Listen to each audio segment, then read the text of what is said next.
I'm assuming you're here because of the TikTok platform. And if that's the case, first and foremost, you are fantastic. And you are the whole reason why I'm here. Thank you. If it wasn't for your encouragement, I would never have the desire to want to take the next step and try to reach you further. So with that being said, I am eternally grateful for you. And I mean that.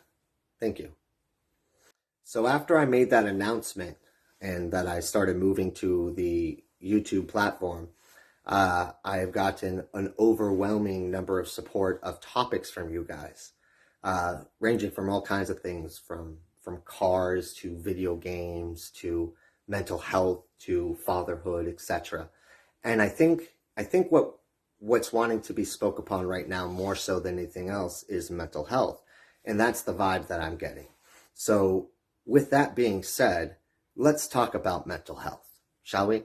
Because correct me if I'm wrong, it's pretty lonely out here, and it would be real nice to have some form of guidance and comfort, right? There's so many different reasonings, from a chemical compound to just as simple as being inside your head, right? So my question that I want to ask you before we go any further, what do you think causes your mental health? So for me, a lot of my mental health, I think, comes from inside my mind, right? I hold myself back so much. And I do so because of the outside influence from when I was younger, right? Like, I mean, let's really take a step back.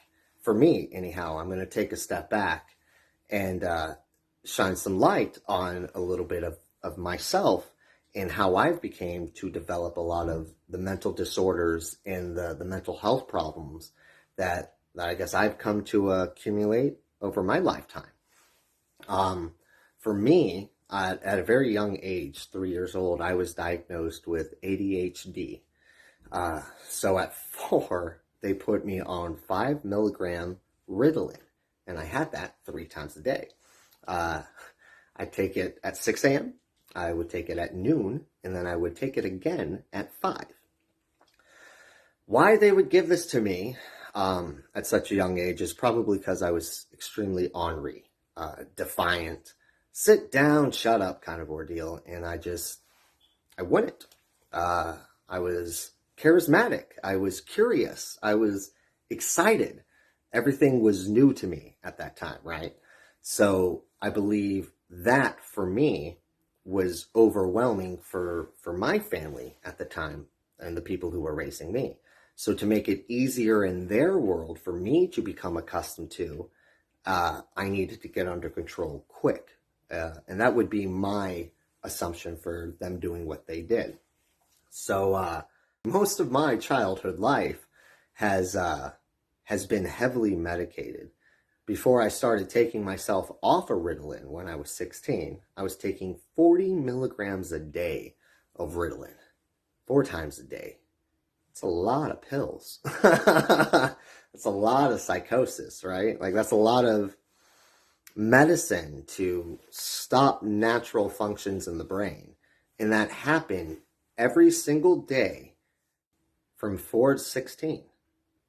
That's a long time. What kind of side effects do you think that had? Me personally, I've had a lot of time to think about it. I think the side effects for me, anyhow, is I don't sleep as easily as I should. I am more temperamental than most people do. Although, don't get me wrong, I have tolerance. I'll tolerate a lot of stuff. I just don't have much patience. And I think that has to do with the medicine that I was raised on. I think it sort of misfires now because I've tried to develop patience. So, back to mental health. What stems it? Me, myself, I think it was the lack of being able to deal with a high energy kid. And I think that was the fundamental foreground for my mental health disorders, right?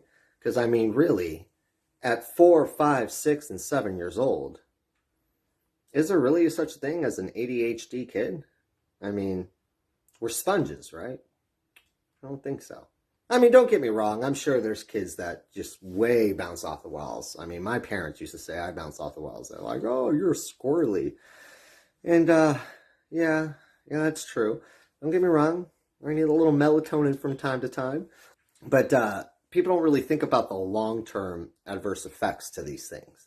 Now, I'm no doctor or anything like that, right? I am, however, a dementia and Alzheimer's specialist in the healthcare field. So that's kind of cool.